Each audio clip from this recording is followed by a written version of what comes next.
Jika berbicara tentang sepak bola, Inggris selalu punya tempat istimewa di hati para penikmatnya.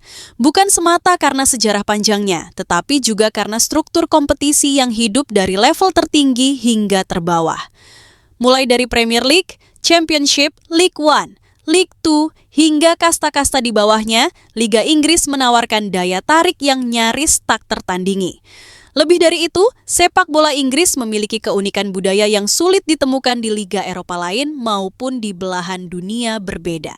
Salah satu keunikan paling menarik adalah soal identitas klub. Jika di banyak negara Eropa klub-klub besar mengusung nama ibu kota, seperti AS Roma di Italia, Real Madrid di Spanyol, Hertha Berlin di Jerman, hingga Paris Saint-Germain di Prancis, Inggris justru memilih jalan berbeda. Di London, tidak ada satupun klub yang menggunakan nama kota sebagai identitas. Yang ada justru Chelsea, Crystal Palace, Tottenham Hotspur, Arsenal, hingga Brentford, klub-klub yang lahir dari wilayah, komunitas, dan sejarah lokal. Inilah keanehan yang justru menjadi ciri khas. NetGoal Plus Story kali ini akan mengulas mengapa tidak ada satupun klub di Inggris yang memakai nama London.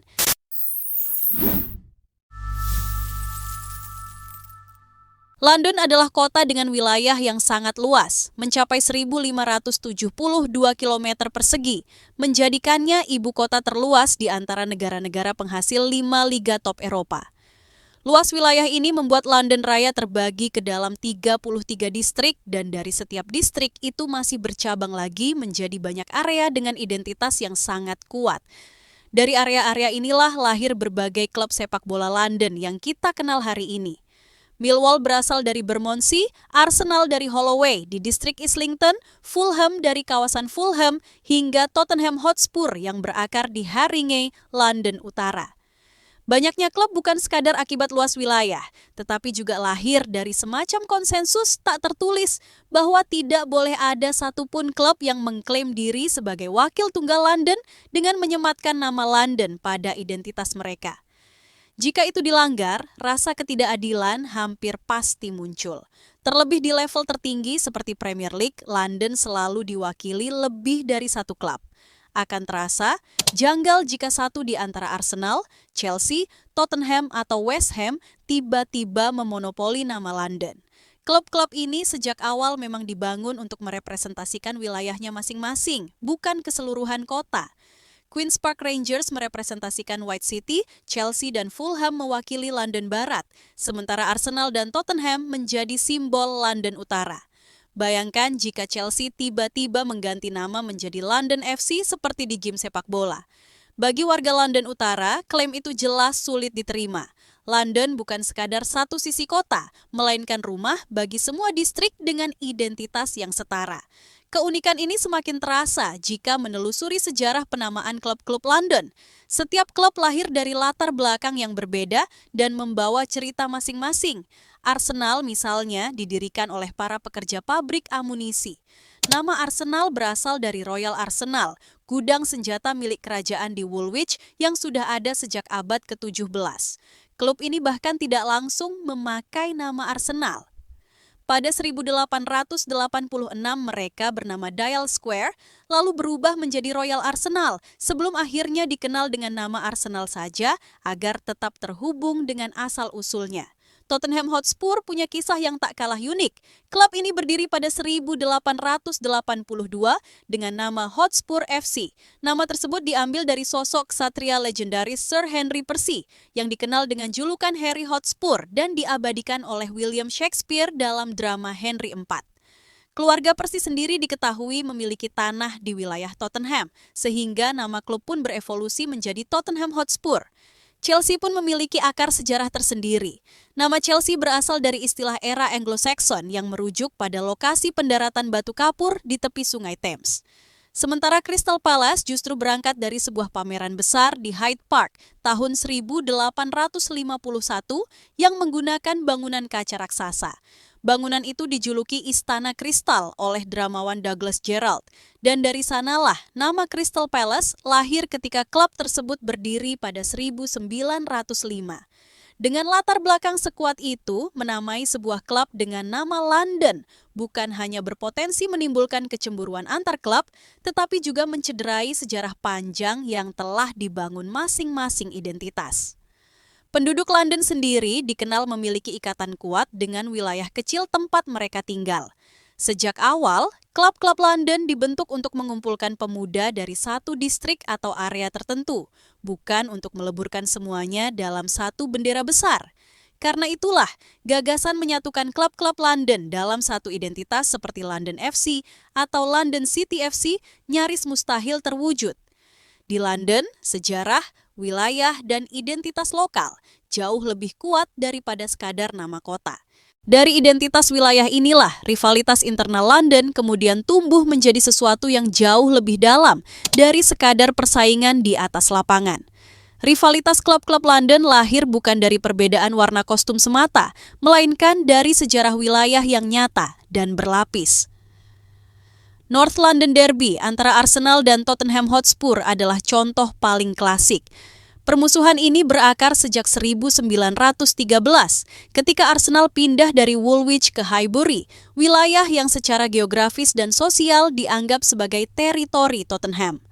Ketegangan makin memuncak pada 1919 saat Arsenal secara kontroversial dipromosikan ke divisi pertama menggantikan Spurs. Sejak itu derby ini bukan hanya soal sepak bola, tetapi soal identitas London Utara yang terbelah dua dan diwariskan lintas generasi.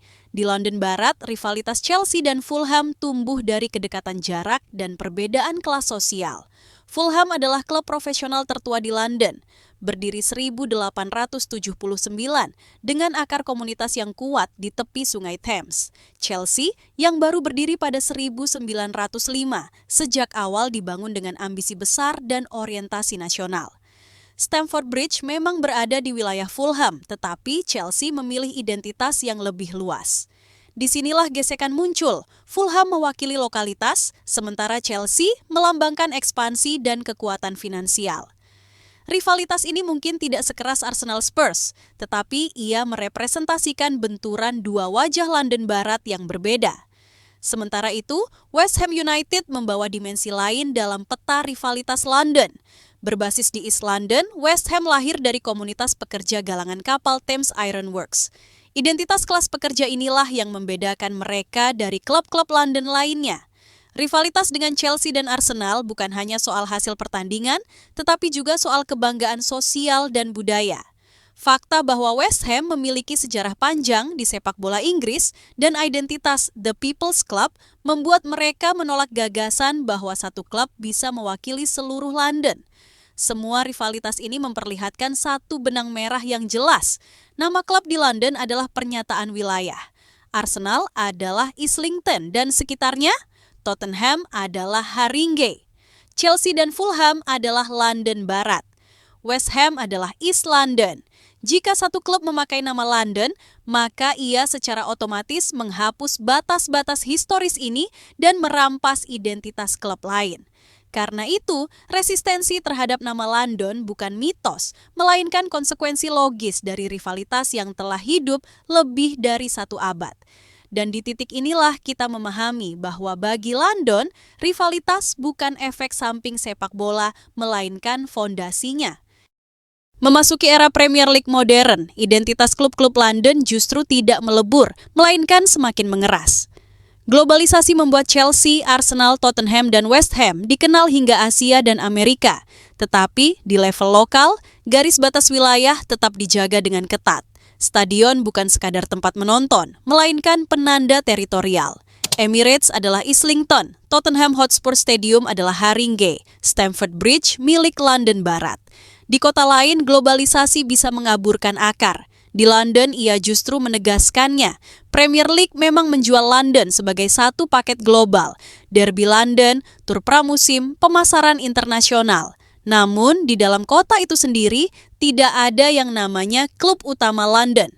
Tidak ada hierarki tunggal. Setiap klub berdiri sejajar sebagai representasi distrik, bukan sebagai duta kota secara keseluruhan. Inilah yang membuat nama London FC tidak pernah relevan. Bahkan di era industri hiburan sepak bola, Fenomena ini juga berkaitan dengan komposisi penonton modern. Banyak pendatang, turis, dan penggemar global memilih klub London karena sejarah atau pemain bintang. Tetapi basis kekuatan klub tetap bertumpu pada pendukung lokal yang merasa memiliki wilayahnya. Bagi mereka, mengganti nama klub menjadi London akan terasa seperti menyerahkan identitas kepada pasar, bukan kepada sejarah. Dan Premier League, meski sangat komersial, tetap bergantung pada akar tradisional itu agar tidak kehilangan legitimasi.